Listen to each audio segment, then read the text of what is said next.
Here on Sky Sports News, bringing you a first look at the sports stories in the morning's newspapers. And joining us are Miguel Delaney, chief football writer at The Independent, and the Times football reporter Charlotte Dunker. Welcome to you both. Let's quickly run everyone through the back pages. We're going to start with the Sky Sports News website. The game at St James's Park, definitely one to remember, and Liverpool's 16-year-old match winner, the focus on the website. The front of the Times, Charlotte's paper, goes with a headline of "Remember the Name" regarding the champion teenage sensation. They also report on Arsenal's move for Piero Hincapié on the right there. Telegraph reflects the red card showed Anthony Gordon at St James's Park and depicts the damage his challenge did to Virgil van Dijk.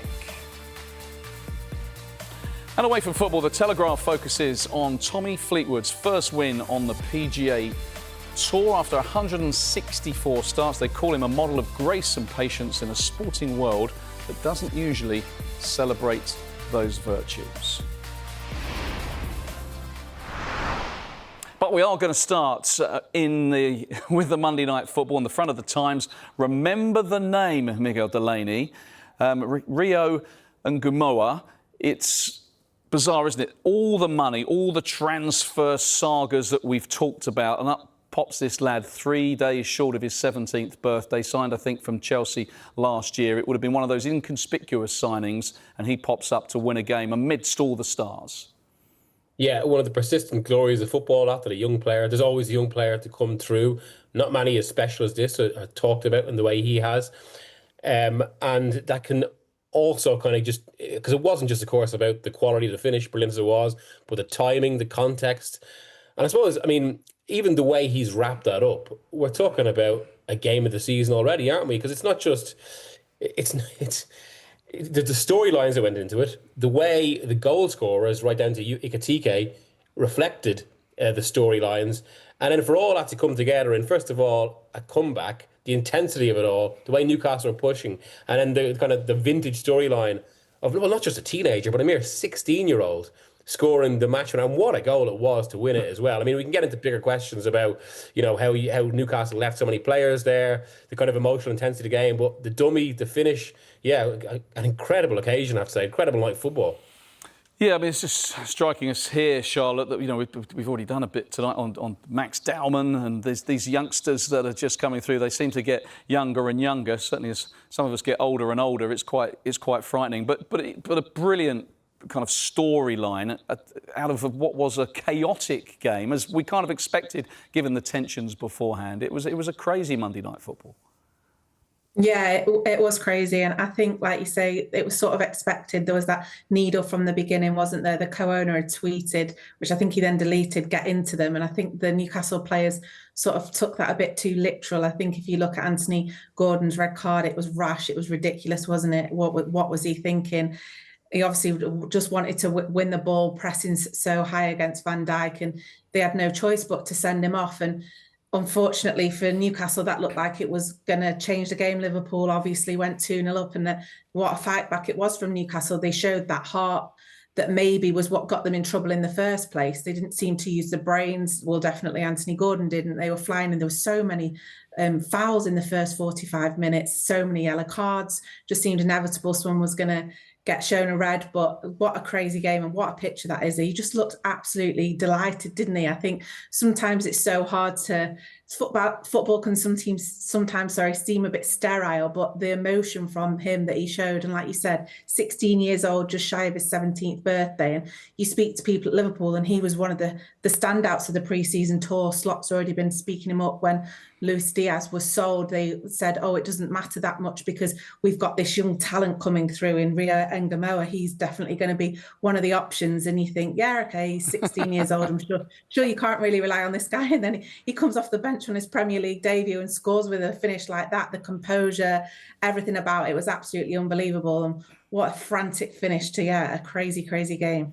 Yeah, I mean, Charlotte there, Miguel, talks about the emotion that he showed when he scored. I mean, the emotion of the game from start to finish at times was in danger of kind of overshadowing the football. Certainly, as Charlotte said, the first 40 minutes, the tackles that were flying in, obviously Gordon's red. Liverpool made some fairly rash challenges as well. There was a lot of bite to it, but at times it was almost too frenetic. But it did result in a fabulous ending. Well, I mean, look, that's what makes football. And in fact, it's often people go on about technical perfection. And, there's obviously been this debate about a certain way of playing over the past few years. But it's often, mistakes or errors that actually make games. And they come from high octane stuff, which this was. Now, along those lines, I would say that Newcastle's great strength in this game was also their weakness, in that the intensity obviously helped them put it up to Liverpool. They started really strong, and that was, of course, where the Isak issue. It's amazing we've gone, we're 6 minutes into the show. It's the first time we actually mentioned it. But had Isak been there, you would have thought actually Newcastle or some striker like Isak been there, Newcastle could have actually pretty much they could have capitalised on an openness from Liverpool in the 20. They didn't though, and then it was like they were caught out.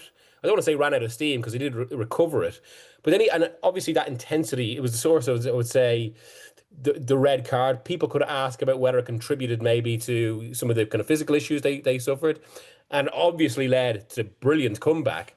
But then it was like, and I was even when it was 2-2, and then it was in the 94th minute, I was talking to a few people in football about this. This is one of those real stick or twist moments for Newcastle. Do they go with the emotional intensity of the game and try and win it? Or do they just kind of sit back, even kind of someone goes down, waste a bit of time, sit in a 2-2? It didn't feel like they controlled it, which is a little bit of the story game. And ultimately, they get caught. I mean, as brilliant as the goal was, it was just striking how one dummy basically opened up the entire box. Now, I know Newcastle had the 10 men, but it was still suddenly so conspicuous that their entire 18-yard box opened up. But still, what a finish to take it. Yeah, I mean, they were open at the back, Newcastle, but Charlotte... Liverpool were open as well. I mean, given that they were down to 10 men, Newcastle. I mean, Jamie Carragher was at pains before the start of the match to talk about the Bournemouth game and how open Liverpool were and the fact they want to play this front foot kind of attacking football and maybe go for it perhaps even more than they did last year. And they were called out. So, and Alexander Isak, had he been playing, and Miguel's right, we did go 6 minutes without mentioning Alexander Isak, but had he been playing, or had they had a recognised centre-forward right from the start, it could have been humbling for Liverpool tonight. Yeah, it really could. I thought Newcastle actually looked really dangerous going forward, especially Anthony Elanga, who was putting loads of dangerous balls into the box. And like you said, if that Isak figure had been there, I think they would have taken the lead. But obviously he wasn't. And we all thought that he was going to be the main talking point of tonight, and someone else has gone and stolen the headlines. But all the focus around Liverpool's transfer activity for this last week of the window that we've all been talking about is clearly Isak. But I think you look at, like you say, how open they are and how defensively fragile they've looked in these opening two games. Mark Gay is obviously still one of their transfer targets, and it opens to the question as should they be pushing more to try and get him rather than Isak, a player who is going to look difficult to try and get over the line in the last week. I mean, you look at, the defensive fragility that we've seen from Liverpool in those first two games. Maybe he could sort that out. I think Konate has looked vulnerable in the first two games, and that's probably a fair way of describing his opening two performances of this Premier League season. So is that something that Liverpool can do, try and shore things up at the back in the last few days of the window? Be interesting to see if they go back in for another bid with him. Yeah, we don't want these teams shoring things up at the back, Miguel, do we? We want them to keep signing attacking players because we want more games like the Monday night football. Just on Isak, I don't know if the cameras were probably hunting for him, trying to see if he was watching anywhere in the stadium. But how do we think this is eventually going to play out in the last week of the window? Well, I suppose this is where the timing of this fixture was all the more interesting, not just because it falls right as this saga is reaching a peak, but also, of course, because it actually brings the two clubs together in face-to-face in a way that maybe some people might have been trying to avoid. Because obviously Newcastle don't want to sell this player. There's been that one bid from Liverpool so far, and suddenly they're thrown together. And there was all sorts of murmurs before the game about how kind of executives would try and kind of calm things down a bit. And if it is a bit calmer, then maybe they can have some sort of dialogue. I mean, look, it's impossible not to imagine that they spoke about the transfer. I mean, like it's hanging over everything. I mean, like my gut is still that Isak's statement last week tilted things and not in the way he'd wanted. I think that maybe kind of forced Newcastle and their owners, think conspicuously, into a bit of a corner. Emotional pride came into it. And I would have said today, I don't think there's any chance they cede. Maybe after today, after the game went, maybe that'll only embolden people or harden positions. But like it's I suppose it's possible that constructive discussion has taken place. But still, when it comes right down to it, this transfer, there's two break points really. One, Liverpool actually have to make an offer that's acceptable to Newcastle, and it's going to be high. And the other side, and I actually think this is where it's more difficult. Newcastle have to sign forwards that they deem suitable. And the suitability is maybe the big question there, because they've already lost some players who, had they got, they might have considered selling Isak, but those figures are dwindling as we get closer and closer to deadline. So my gut is still that, despite maybe how constructive talks were today, if they took place, that Isak actually probably stays. But you might play this on next Monday evening and it'll sound a bit stupid. OK, well, Charlotte, just on that, I mean, Jurgen Strand-Larsen, Wolves rejected the £50 million bid for Newcastle, so that was one potential replacement. That still might have its course to run. Johan Wissa as well. These are people who would seem keen on a move to Newcastle, but Newcastle kind of can't get them over the line. So in your experience, if it doesn't happen, firstly, how disappointing is that they can't get those replacements in? But if it doesn't happen and the window does slam shut with Isak at Newcastle and Wissa at Brentford, how do managers reintegrate these players, if they can, into a squad? Well, he's an asset, isn't he? And I think we all saw today that having him on the pitch would have made a huge difference. So they'll have to sit down, they'll have to have these clear the air talks, they'll have to hash it out, and they'll have to be reintegrated. I think the reaction at first from the fans might be a bit difficult, but if he starts scoring goals, which we all know he can do, I'm sure they'll quickly get over it. And in terms of the players that they're looking at, my understanding from Wolves' perspective is that Strand-Larsen, they don't want to sell him in the final few days of the window. He's too important for them. He's not for sale. Will Newcastle go in and test them with a higher bid to test their resolve? We'll wait and see, but definitely from Wolves' standpoint at the minute is that Strand-Larsen isn't for sale. They've obviously lost Cunha, they've lost Aït-Nouri. They were the two highest goal scorers for Wolves last season. So to then go and lose their number 9 after they've lost their 2 opening games as well, then yeah, it's a tough one for them to take. So I think they will stand by that. So can Newcastle go and get Wissa? Do they need 2 centre forwards to bring in to let Isak go? And as Miguel says, are Liverpool going to go in and put that higher bid in? So it's going to be interesting to see how it plays out in the final week. But if he does remain at Newcastle, I've got no doubt, we've seen it before in the past, that the manager, the players, they all get back together, the relationship will be rebuilt and they'll get over it. Yeah, I mean, they kind of down tools, Miguel. They desperately kind of push for a move, and then if it doesn't happen, there's this frantically kind of scrambling around to try and save face. Can you see that happening in the case of an Isak and a Wissa? Wissa obviously took his stuff down from Instagram, didn't he, with any kind of mention of Brentford, and that he might have to kind of go back on that. We'll see those pictures start to reappear on Instagram, perhaps. Look, as you could say, toxic, I suppose, as maybe the Sagas have got this summer, they still haven't gotten to the levels of Tevez. They still haven't gotten to the levels of Suarez. Both of those players came back. Tevez won a title, and Suarez had his best ever season, certainly his best ever season in England. And like as someone in football said to me, there is an element in the game where you could actually do and say almost anything, as long as you just then come back and score a few goals and win some games. And no matter how bad it's got, it just helps everything clear. And that's why you can see, as difficult as it seems right now, there's always a path out of this. Yeah, well said. OK, we're going to leave it there for the time being. We're going to take a quick break. When we come back, we'll look at more of the sports stories in the morning papers. The Sun's back page reports on the Monday Night Football, as we've seen. And at the top, they focus on Arsenal's next transfer target. More on that next.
You're watching Back Pages tonight, and welcome back to Miguel Delaney and Charlotte Dunker. Right, we're going to get straight back into it. Charlotte, we're going to start with your paper, The Times, the front of it, and talk Arsenal and talk transfers. We're a week away, obviously, from the end of the window. Arsenal target £52 million. Hincapié. I mean, it feels like they've had a very good window already, but still keen to strengthen. What do you make of it?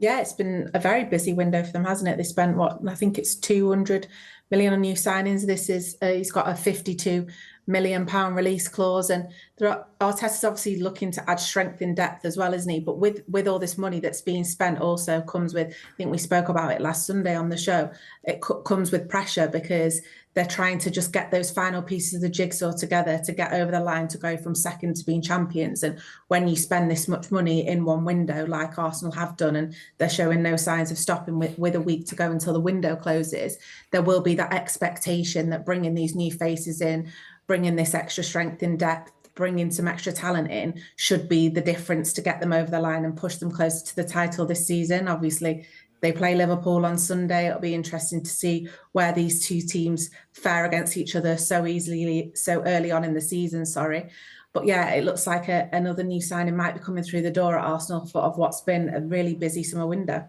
Yeah, it's another massive game. They keep coming thick and fast, don't they, at the start of this Premier League campaign. The back of the sun, Gunners to cap it off.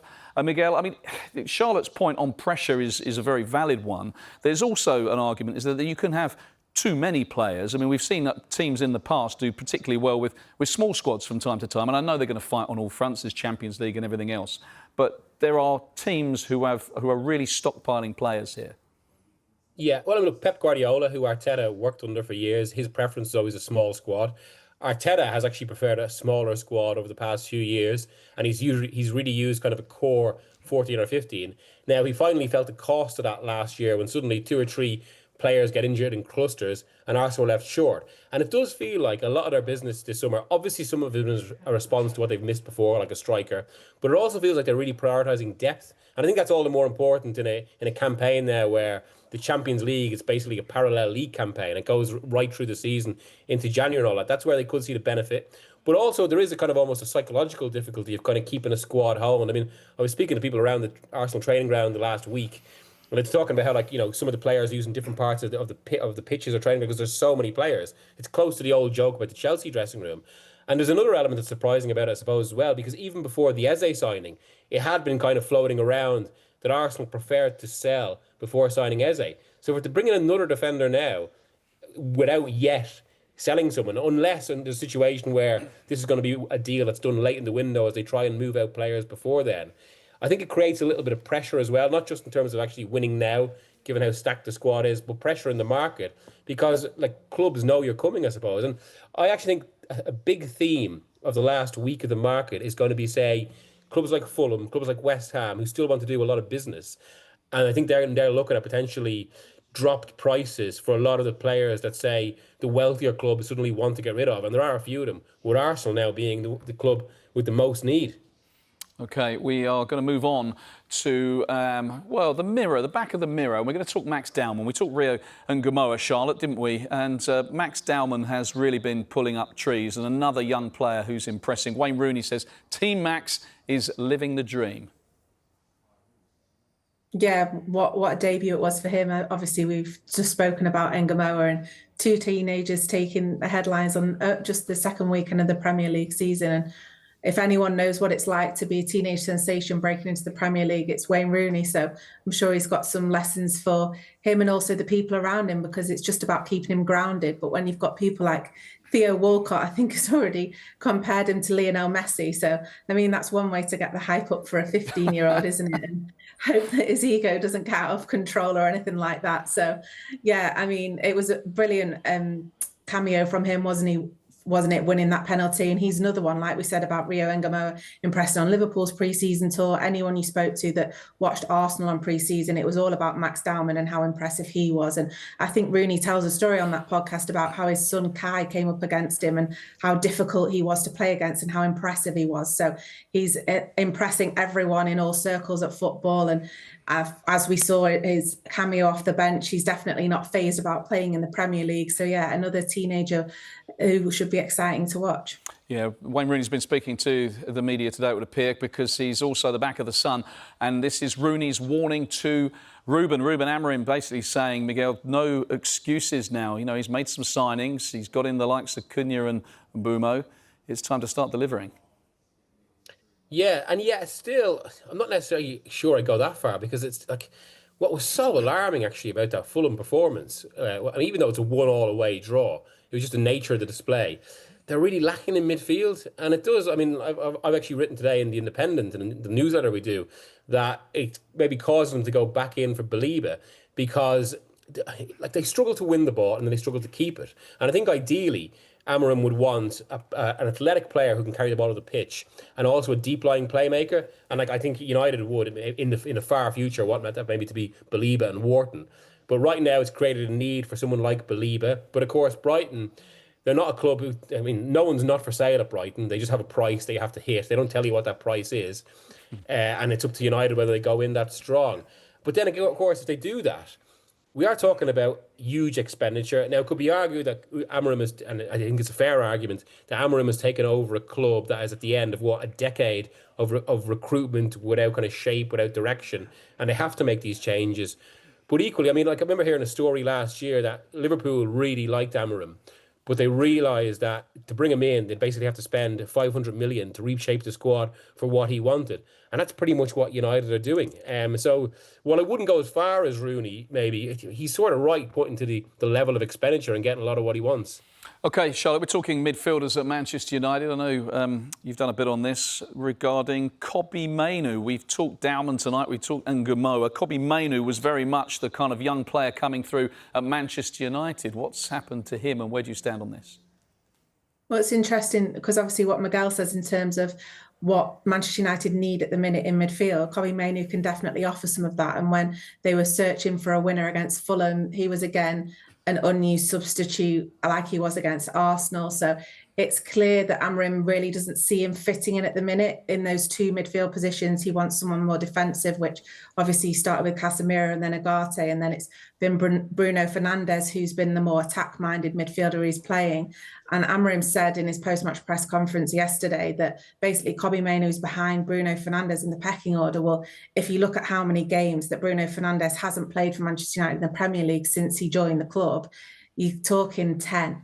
So if that's what Kobbie Mainoo's got to do to get in the team is to displace the Manchester United captain, then he is really, really going to struggle for minutes. So he is a talent. If you go back to when he broke onto the scene, everyone was talking how great he was. Scholes said he was better on the ball than he was at that age. He won the FA Cup. He's definitely got the attributes that Manchester United need in midfield. So it's going to be interesting to see. They obviously play Grimsby in the League Cup on Wednesday night. You'd expect him to start that game. Can he go and make a statement? Is he going to be trusted more maybe to play alongside Bruno Fernandes in that midfield pivot? It's going to be an interesting one to go and see. But as Miguel said, Manchester United definitely still look lacking in that area of the pitch. Charlotte, great stuff. We're running out of time. There is a nice story in the Telegraph which will quickly bring people's attention to, which is Tommy Fleetwood, his first title on the PGA Tour, the 164th attempt, the Tour Championship. He won $10 million, £7.5 million, 6 runners-up, 30 top fives.